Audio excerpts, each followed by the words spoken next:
Good afternoon, Dr. Hample. How are you doing today? I'm fine. It's a pleasure to see you, Justin. Pleasure to see you as well. Can you tell us a little bit about yourself? Yeah, I'm an argumentation scholar. I'm in kind of a minority place in the specialty because I do social science. What I really study is face-to-face arguing, interpersonal arguing, what people say, and actually my research has to do more with how they feel about what they're doing, how they interpret what they're doing, and stuff like that. And so that's what I've been interested in for just a very long time. So can you tell us, how did you come to study argumentation? Well, it really begins when I was about 16 years old. I had taken a sophomore English class, and I was kind of an unpleasant student, wisecracking and stuff. And at the end of the school year, the teacher came up to me and said, I think that you would really enjoy next year taking English 3 debate instead of my class. And so it Classic did kind of, tactic. yeah. I mean, I realized quite some time later that was the unspoken part. But at any Mhm. rate, I took the class. It was fun. Debate was a lot more low impact then than it is now. And we went to tournaments and we argued with people, and I got bit. I went to college and I debated. And at the end of college, I decided what I'd really like to do is just be a debater for the rest of my life. But, Yeah. my eligibility was completed. So I realized that I had to coach. And I'd been an economics major as an undergraduate. And I realized that the price you had to pay in order to coach debate was that you had to be in graduate school in communication. Yep. So I went ahead and I applied to 2 programs where I could be an assistant debate coach, and they both accepted me. And I chose the program whose coach was the most fun at a party. I'm not kidding you. I'm not kidding you. And that's how I ended up at Wise the decision. University of Illinois as a debate coach. And fortunately, it turns out that I really like communication, but I was not thinking in those terms at all. I've just sort of blundered into this whole life. You gotta love happenstance. Yeah, yeah. And man, those were easier days, the 60s and 70s. If you were smart and white and college educated, you could make just about any decision that didn't involve prison and it would turn out okay. So Yeah. yeah, different days. Different days indeed. Yeah. So who did you end up studying with? My advisor at Illinois was Joe Wenzel, who was not the debate coach. The debate Okay. coach who was most fun at a party was Charlie Willard. But Ah, two Charlie put very me on. famous names in argumentation. Yeah, yeah, really. But he put me on to Joe, and Joe was really my advisor, except when we got to my dissertation, I wanted to do a quantitative social science thing. Joe, who is a deeply humanistic rhetorician, said, well, I'd love to, but I can't advise this. I'll be on the committee, but you need somebody who can, like do t-tests to Yeah. advise you.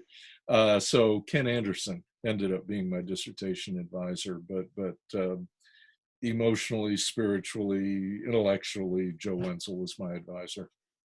Awesome. Um, T-tests. I don't even know what that means. Oh, I'm a, you're killing me. You're killing I'm me. a silly rhetorician. Yeah. So, what do you believe the study of argumentation offers society? Well, I think that to a considerable and almost entirely unappreciated degree, uh, society is argumentation. I mean, if you think about sociality, And I have been reading a lot about it in the last 5 or 10 years because I've become very interested in evolutionary psychology. Humans evolved to be social, and everybody says, "Oh yeah, of course," but all animals didn't.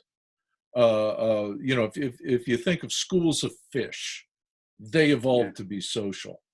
But if you think of a mountain lion, of a cougar, as soon as it reaches semi-adulthood, that cougar goes off and lives alone and only comes together with another cougar once a year for mating, and that's it. So all animals aren't social. Humans evolved to be social, to work as kind of a collective, as a tribe, as a pack, and inevitably, because we are intellectually capable and flexible and kind of creatures, uh, uh, we disagree. We have different interests. You want me to cook, I want to nap. Or all kinds of things where disagreement is just inherent to the condition of having two self-aware agents who are balancing their own interests with those of the tribe or whatever. And so argumentation is what we use to work through our disagreements or our potential disagreements, and we give reasons for things. And if I refuse to do something that you want, it's just a naked refusal, you might be resentful of me and might not share your food with me after your next hunt. I'm imagining you as a but if you make a request of me and I say no and I give a reason, you might very well be okay with that, and it's possible that my reason would even conceivably raise me in your esteem or something like that. So arguing, interpersonal argument. You see, there aren't any giant speeches in my understanding of this. Interpersonal arguing is basically how we negotiate our social lives, our friendships, our romantic interests, our families, and stuff like that. So I think this is deeply involved in society. And So yeah. I just want to draw something out here that I think is really important, because you're creating a distinction between society and interpersonal argument. And can you, for a minute, tell us what you mean by these distinctions? Well, interpersonal, I generally have in mind face to face, but there's really no reason why there can't be 3 people or 6 people or something like that.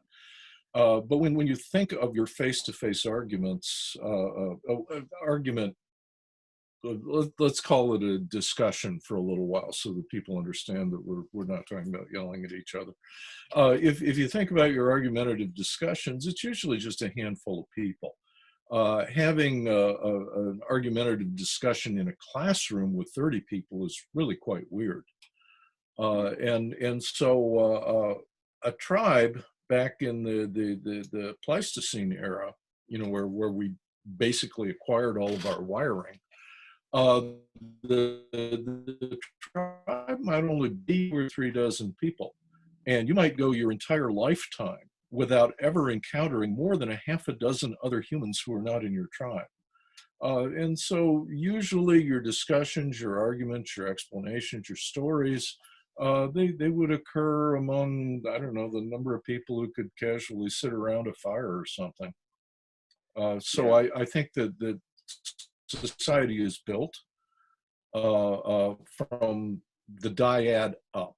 So you got the dyad, and that builds into small groups, and the small groups grow into larger things, and so forth.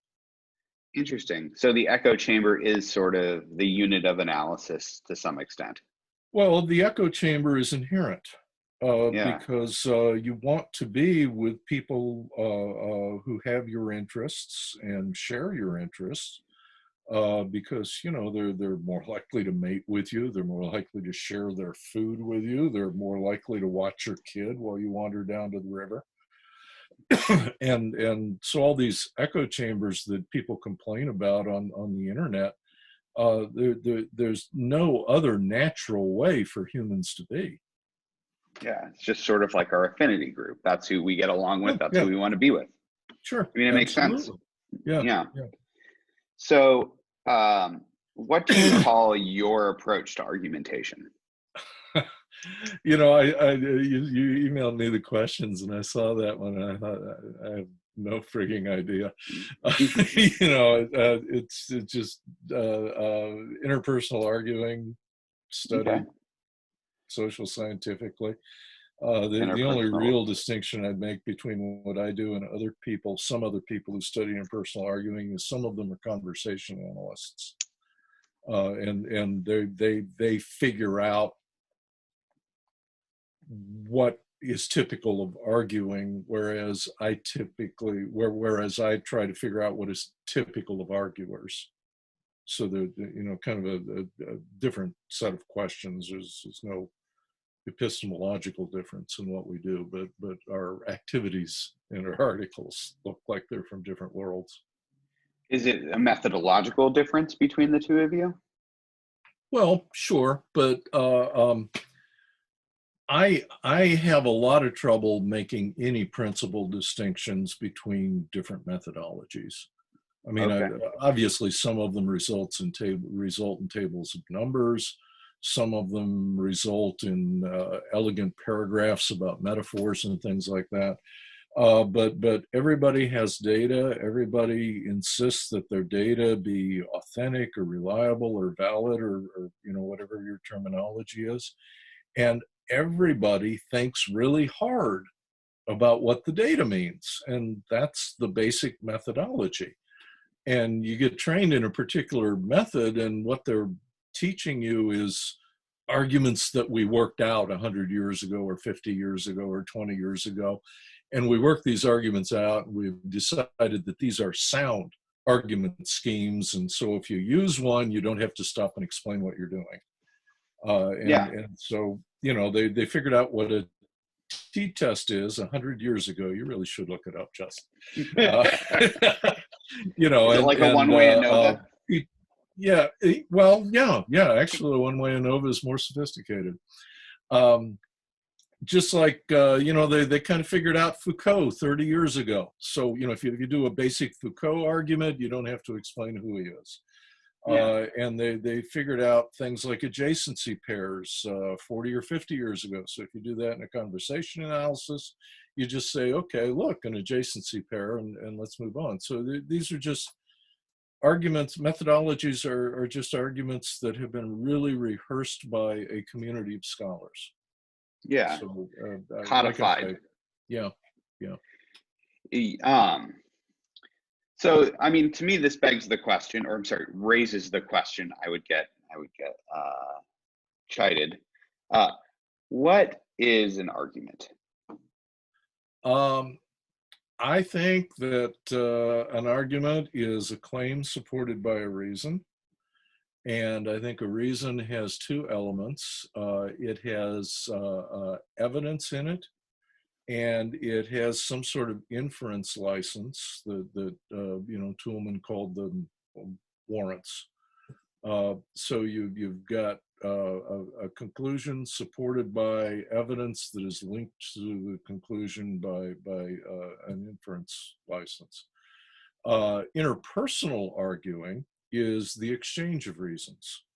So you got two people, and they're kind of poking around about a conclusion. They exchange reasons. What is an argument zero? Okay, it is a reaction to Dan O'Keefe's paper, in which he said that there are two senses of the word argument. The first sense, argument one, he called it, is making an argument. And so you could write an op-ed, or you and I could co-author a piece on the arguments that food makes. And we would be making an argument. We would be, carefully writing down conclusions, giving evidence. Argument two is not something that you make, it's something that people have. And so you and I could go back and forth on the question of whether or not food does argue. And you could say, of course it does. And I could say, oh my God, you're doing this Zoom thing and you're drunk. And so we could have an argument. All right. Argument, and notice that both argument 1 and argument 2 are public. I said that there is an underlying thing, argument 0, which is the interior experience of arguing. So that if you and I were having the food argument, one argument with 0 would be what I was thinking, and then I would say something. And after I said something, you'd listen and you would absorb thoughts from that. And that would be your argument 0. And so there is this public performance of an argument, but underneath it, there is this cognitive and emotional experience of the argument that I'm defining as not public, as interior. And that's what argument 0 is. Okay. So back kind of when I wrote it, I really wasn't thinking in terms of the emotional experience. So I just was thinking in terms of beliefs and private reasoning and things. But I would add emotion to it at this point. Yeah, sort of like the internal experience, invention, and reception. Yes, exactly. Okay, that makes a lot of sense. So when you're doing your work, how do you identify when argumentation has occurred? Well, my work basically deals with people's subjective experiences of an argument. So if they thought it was an argument, I'm gung-ho to study it. Realistically, though, I've had a lot of the same training that you have. And so I can kind of see that there was a reason. And I can kind of see that there was a disagreement. So I kind of know where to look. So I sort of softly combine both of those points of view, the scholarly objective thing and the subjective thing. But honestly, my work doesn't really center on what's an argument, and so it's been okay for me to leave that kind of squishy. Can you tell me a little bit about some of the places where you look? Places I look for arguing? Yeah. Just wherever people are. You don't have to watch two people for very long before you see them discussing or arguing or disagreeing or maybe feeling out whether there might be a disagreement. So it's not at all hard to find arguments. So I'd look between friends. I would look in romantic relationships and families and stuff like that. Yeah. So how do you go about analyzing these different disagreements or arguments? Well, mainly what I do is give people self-report scales. And I ask, what did you think was going on? What did you think? How do you think you were presenting yourself? How do you think the other person was presenting themselves? Were you being cooperative? Do you think the other person was being cooperative? Were you taking it personally? Do you think the other person was trying to persecute you? And so basically, I just do report stuff like that. But that's just me. You could take the very same questions that I study, and you could work out methodologies for studying things in a purely observational way, or something else. I did a interesting study. It was interesting to me. It's nobody else in the world cares about it, but did a study some years ago on the emotional experience of arguing, and I had two people come in and they would have an argument, and I would videotape them. And they would argue for, I don't know, 7-8 minutes or something like that. And then I would take the videotape, I would separate them, and I would show them each a videotape of the other person during the argument. And I would stop it every 30 seconds or something like that. And I would say, what were you feeling? were you happy or sad? Were you aggressive or passive? Whatever the questions were. And then I would ask them, how do you think the other person felt? Happy or sad, aggressive or passive. And I got those ratings from both people from the same argument. And then I showed the tapes to a couple of graduate students, and I said, I'd stop the tape after 30 seconds or whatever, and I would say, code them. All right, so we had these three ratings. You saying how you felt, you saying how you think I felt, and some external observer who doesn't know either one of us saying how we seem to feel. So we've got three ratings of your feelings. Your self-report, my estimates of what you were feeling, and the outside person's estimates. And guess what? They don't agree very well. Yeah. And they're maybe not surprising, but there are some pretty important lessons in there. Because when you rate yourself, you have access to your interior experience. Right. When you rate the other person, it's usually a roommate or a friend, so you've got some context for how they felt based on their public behavior. And when the person who doesn't know either one of you does the rating, all they have is the public behavior to estimate your feelings about. And so it was just interesting to me That is fascinating. how mediocre the agreement was. Right. That is super interesting. Yeah.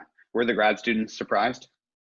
Oh no, they'd been taking classes from me. They knew. You don't have to take a grad class from me very long to figure out what's going to happen in a study like that.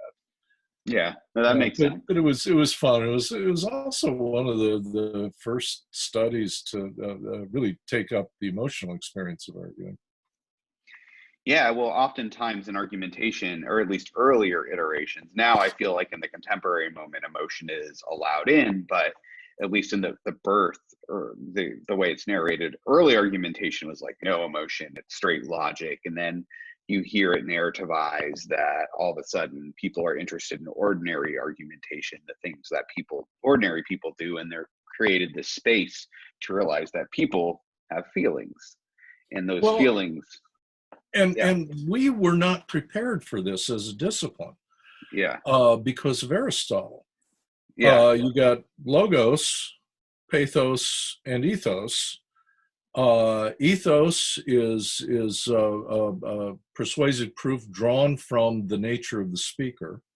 Mm-hmm. Pathos is persuasive proof drawn from the feelings of the audience. And logos is persuasive proof drawn from the facts about the subject matter. A lot of books still say logos is logical proof, and that's just wrong and needs to be corrected. But Aristotle was a smart guy. If he gave us a list of three things, they were three separate things, right? And so if you got some logos going on, you must not have any pathos or ethos going on. And so we were oriented to think that these were kind of alternatives. And then, actually, I've read that this other thing begins with Plato, Aristotle's teacher. We've had throughout Western culture this assumption that rationality and emotionality are opposites, so that the more of one you are, the less you are of the other.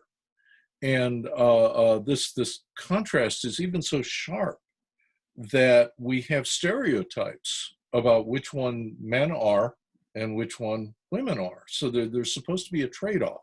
So there's one continuum: rationality, emotionality, and you can only be in one place.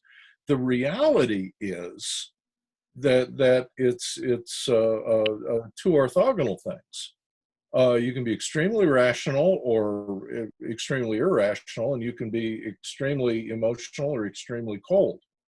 But it's a Cartesian system. There are four quadrants, and you can be highly rational and highly emotional. And you can think of examples. for all of the quadrants, and we were not prepared to understand that rationality and emotionality coexist, and they don't depend on one another. And so it took us a long time, and I don't think that the fight is really over. I think there are a lot of people who still don't quite get it. The guy to read on that is Michael Gilbert. He's really the one who just made people face it. Yeah, he's actually interviewed in this very grouping. Yeah. Oh, good. Yeah. Well, excellent. So how do you assess much actual argumentation, or are you more interested in people's perceptions of arguing? Really the second thing. I don't do much of the sort of thing that could pass as rhetorical criticism, where I make a normative judgment about the quality of an argument. I generally work with people's personal estimates of whether the argument was good or bad, pleasurable or unpleasurable, costly or beneficial, and things like that. Can you give us an example of a contemporary study you're working on right now? Actually, for a number of years, I have been doing, I'm a little embarrassed about this, essentially the same study over and over again in different countries. Gosh, I'm up to like 15 or 20 countries at this point. Basically, me and someone who lives there collect data in another country on some fairly standard scales that all developed in the United States. And we're finding out that's a big deal, that all of these scales and theories represent American understandings of arguing. So they fill out argumentativeness scales, and that's your impulse to engage someone on the merits of a case.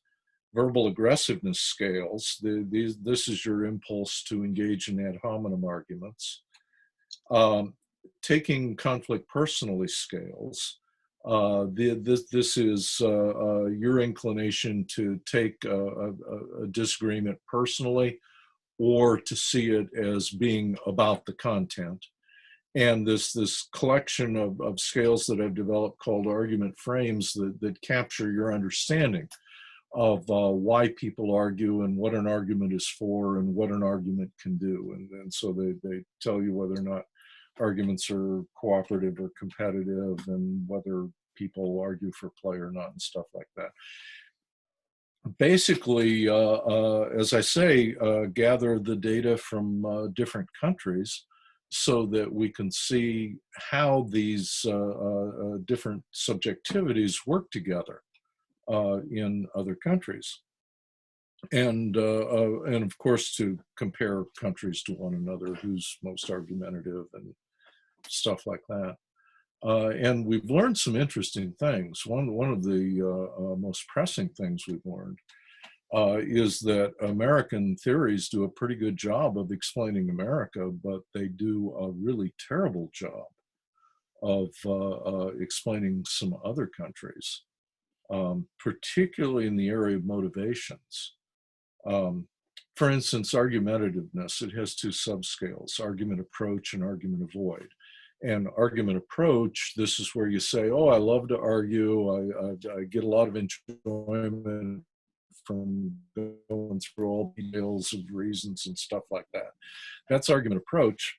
Argument avoid is, I hate being an argument. If I think a disagreement is starting to happen, I try to get out of it. I try to cut the conversation quick and leave.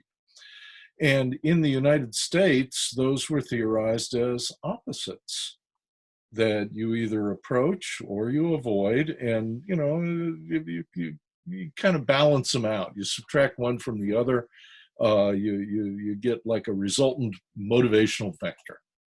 Okay, and that makes a lot of sense in the United States. It makes no sense at all in about 4 or 5 other countries where statistically we see proof that those are not opposites. That people are high on approach and avoid, or they are low on approach and avoid. I mean, your approach score has got nothing to do with your avoid score. And what that means is that our understandings of people's motivations for arguing are just wrong in other countries. And we need a whole new motivational theory of when people will engage in arguing and when they won't.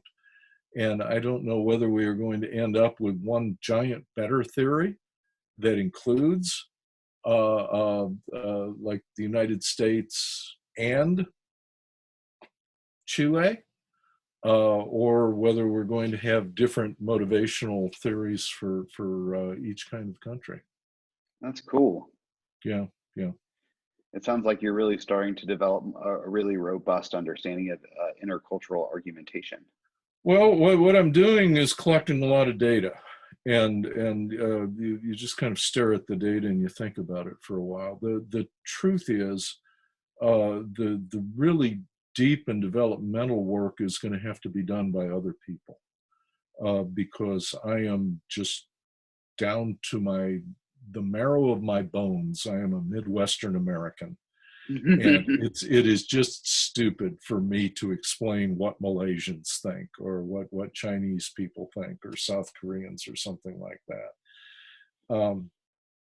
But problem is that argumentation studies is kind of an educational luxury. You know, it's taught in America, it's taught in Europe, and they're just kind of little dots. There's concentration of people in Japan. It's concentration of people in Chile, South America, but you know, it's not a common thing. So there are not that many people out there who would be interested in doing this stuff. So I think it's going to be spotty. Yeah, the development of it. I think that makes a lot of sense to me. It's interesting to follow the path of where argumentation is taught versus where it's not and taken up. Isn't it? Yeah.